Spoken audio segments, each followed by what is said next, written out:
Hello students, how are you all? Hope you all are fine and safe at your place and using your time in studies. अच्छा student, मैं जल्दी से बता देना चाहती हूँ कि मैंने जस्ट अभी आप लोग के लिए स्टार्ट किया है सी टेट का पेपर सेकंड, जिस पे मैं फोकस कर रही हूँ सोशल साइंस एंड स्टडीज पे, बिकॉज वो कुछ बच्चों की डिमांड थी पेपर सेकंड की। तो मैं अब आप लोग के लिए एक नई सीरीज लेके आई हूँ जिसपे कि अब हम बात करेंगे जो आपका social science and social studies के सारे सेक्शन पे। तो जो मैंने भी जस्ट स्टार्ट किया है वो स्टार्ट किया है सेक्शन 3, जिसपे कि मैं सोशल एंड पॉलिटिकल लाइफ पे आप लोग से डिस्कशन कर रही हूँ, और जिसमें मैंने जो टॉपिक स्टार्ट किया वो है diversity, marginalisation and social justice का पार्ट 1। लेकिन आज मैं आप लोग के लिए लेके आई हूँ इसी का पार्ट 2, और इसमें एक जो इम्पोर्टेंट चीज है वो ये है कि कंटेंट के साथ अब आपको मिलेंगे क्वेश्चंस विद आंसर। तो आइए देखते हैं इसके पार्ट 2 में हमें क्या क्या चीजें जानकारी मिलती है और साथ ही में कौन कौन से क्वेश्चन है जिसको हम सॉल्व करेंगे। सो स्टूडेंट, अब हम इसका पार्ट 2 स्टार्ट कर रहे हैं और अब इसमें हम जानेंगे कि what is marginalisation and stereotype. तो सबसे पहले मैं इसको हिंदी में कन्वर्ट करना चाहती हूँ। मार्जिनलाइजेशन जो होता है वो एक प्रकार से अधिकारहीनता है, यानी कि जब किसी को अधिकार से वंचित रखा जाता है। और स्टीरियोटाइप्स होती है रूढ़िवादिता, यानी कि जो हमारे विचारों में जो परंपरागत चीजें चली आती हैं, हम नई चीजों को अडॉप्ट नहीं करते हैं, तो वो होती है स्टीरियोटाइप्स। तो मार्जिनलाइजेशन होता क्यों है, तो उसके लिए बहुत ही कॉमन चीजें बताई गई हैं। जो लोग माइनॉरिटी होते हैं वो ज्यादातर ये बोला जाता है कि वो मार्जिनलाइजेशन को फेस करते हैं, क्योंकि उनकी संख्या कम होती है तो उन्हें अधिकारों से वंचित रखा जाता है, ऐसा माना जाता है। तो आप पहले पॉइंट में देख सकते हो, ये कह रहा है marginalization mostly belong to minority which describe the numerical strength of a particular community in comparison to other community। यानी किसी कम्युनिटी से अगर हम कंपेयर करें, अगर उससे मेरी संख्या कम है, हमारी कम्युनिटी की संख्या कम है, तो उसे कहीं ना कहीं माइनॉरिटी कहेंगे, और वो कहीं ना कहीं मार्जिनलाइज होगी, यानी कि अधिकारों से उसे वंचित होना पड़ेगा। लेकिन ये कोई फैक्ट नहीं है, ये कोई सत्य नहीं है, क्योंकि हम सेकंड पॉइंट जो देख रहे हैं उसमें ये चीज क्लियर किया जा रहा है, not all the minority community is are disadvantage. Like Jainism की भी अगर हम बात करें तो उनकी भी संख्या ओवरऑल देखें तो उनका परसेंटेज काफी कम है, लेकिन उन्हें हम डिसएडवांटेज की कैटेगरी में नहीं रखते हैं। ठीक है, इसी तर्ज पे आगे बताया जा रहा है, in marginalization it is important to keep the issue of power, access to resource and other social and cultural dimension in mind। जब भी हम marginalization या disadvantage की बात करते हैं तो हमें तीन चीजों पे फोकस करना होता है। पहली चीज होती है पावर, यानी कि शक्ति जिसको हम इस्तेमाल कर सकते हैं। दूसरा है एक्सेस ऑफ रिसोर्सेज, यानी कि सोसाइटी में जो जो संसाधन उपलब्ध है उसकी कितनी हमें एक तरीके से एक्सेसिबिलिटी है, कितना हम उसको यूज कर पा रहे हैं वो। और थर्ड वन है सोशल एंड कल्चरल डायमेंशन, हमारे समाज की या जिस एटमॉस्फेयर में हम रह रहे हैं वहां का सामाजिक और सांस्कृतिक दायरा क्या है, हम किस हद तक अपनी संस्कृति को संरक्षित रख सकते हैं, हम किस हद तक अपने रीति रिवाज परंपराओं को मना पा रहे हैं, ये सारी चीजें इसके अंतर्गत आ जाती है। तो ओवरऑल अगर बात करें तो मार्जिनलाइजेशन इन तीन चीजों के इर्द गिर्द घूमता है। तो ये हुआ स्टूडेंट्स एक कॉन्सेप्ट क्लियर मार्जिनलाइजेशन का। आइए इसमें आगे और देखते हैं क्या क्या चीजें हैं।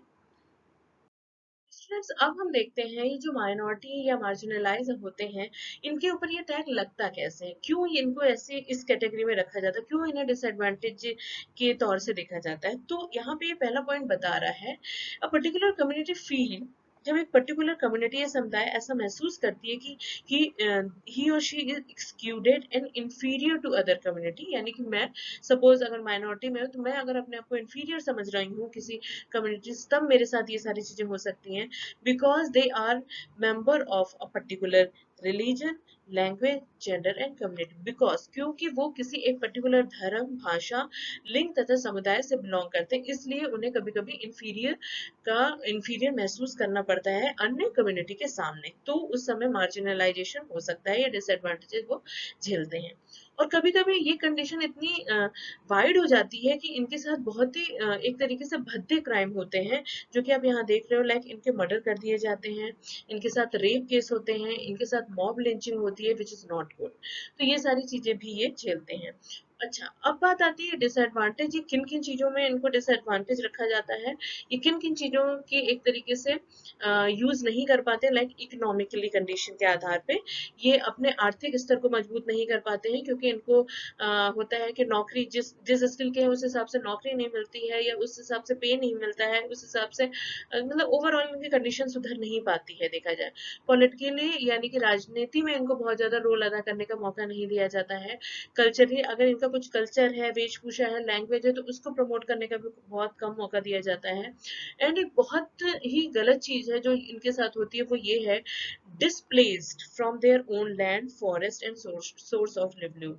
जहाँ वो अपना पूरा जीवन यापन करते हैं, जहाँ उनके बच्चे पैदा होते हैं, जो खेलते हैं, उनके लिए वो घर होता है, वहां से इनको डिस्प्लेस कर दिया जाता है, यानी कि वहां से वो हटा दिए जाते हैं, उनकी पूरी की पूरी जमीन को खाली करवा दिया जाता है, just because of some development, किसी इंडस्ट्री को खड़ा करने के लिए, कोई भी ऐसा प्रोजेक्ट है जिसको इम्प्लीमेंट करने के लिए ये सारी चीजें की जा सकती है, उनके पूरे पूरे जंगल से उनको हटा दिया जाता है, और उनका जो सोर्स ऑफ लिवलीहुड है, यानी कि जो उनकी रोजी रोटी का एक साधन है, उस चीज से उनको वंचित कर दिया जाता है। तो ये सारी चीजें एक प्रकार की दिक्कतें जो होती हैं वो मार्जिनलाइजेशन के अंतर्गत आती हैं। आइए स्टूडेंट आगे इसी में कंटिन्यू करते हैं। So student this is a gift for you all. अब हम लोग ने डाइवर्सिटी को क्लियर कर लिया, पार्ट 1 में हम लोग ने सारी चीजें देख ली, पार्ट 2 में भी हम लोग ने मार्जिनलाइजेशन के बारे में देख लिया। अब आप लोग के लिए मैं लेके आई हूँ यहाँ पे कुछ क्वेश्चन जिसके आपको आंसर देने होंगे, बट यहाँ पे one by one question answer नहीं होंगे, आप अपने हिसाब से इनको सॉल्व करने की कोशिश करिए, और अंत में हम देखेंगे कि हम कितने सही हैं और कितने गलत है, ठीक है। सबसे पहला क्वेश्चन जो मैं यहाँ पे रीड कर रही हूँ वो है, which schedule of the constitution of India enlist diversity of language in India. आप इनमें से बताइए आपका क्वेश्चन आंसर कौन सा है। दूसरा क्वेश्चन आपके लिए आ रहा है, which of the following is not an example of state dealing with regionalism, splitting the existing federal unit by creating a new unit, special constitutional status granted to Jammu and Kashmir under Article 317, uniform civil code and singing ethnic peace accord. इनमें से आपको जो भी आपका सही लग रहा है प्लीज उसे टिक लगाइए, फिर हम लोग नेक्स्ट अंत में जाके इसको चेक करेंगे कितना हुआ है सही, हमारा कितना है, ठीक है। सो स्टूडेंट एमसीक्यूज में ही कंटिन्यू करते हैं। थर्ड क्वेश्चन आप लोग के लिए आ रहा है, secularism in India does not mean, यानी कि जो आपका सेकुलरिज्म है उसका यह मतलब नहीं है कि equal respect and status to all the religion in India by the state. Second, cultural right to religion communities, equal law for every citizen irrespective of religion and no state religion।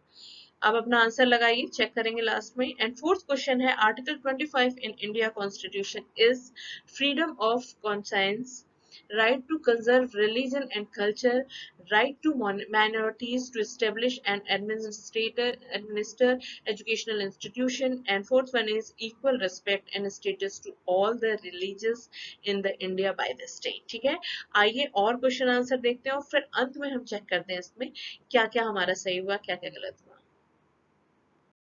So student, now next question is question 5, article 30 का 1, 30 का part 1 in the constitution of India is freedom of conscience, right to conserve religious and culture, right to minority to establish and administer educational institution, equal respect and status to all the religion in India by the state। And next question है आपके लिए, uniform civil code debate is about equal law for equal citizen irrespective of his or her religion, right to conserve religion and culture, right to minorities to establish and administer educational institution, and equal respect and status to all the religion in India by the state।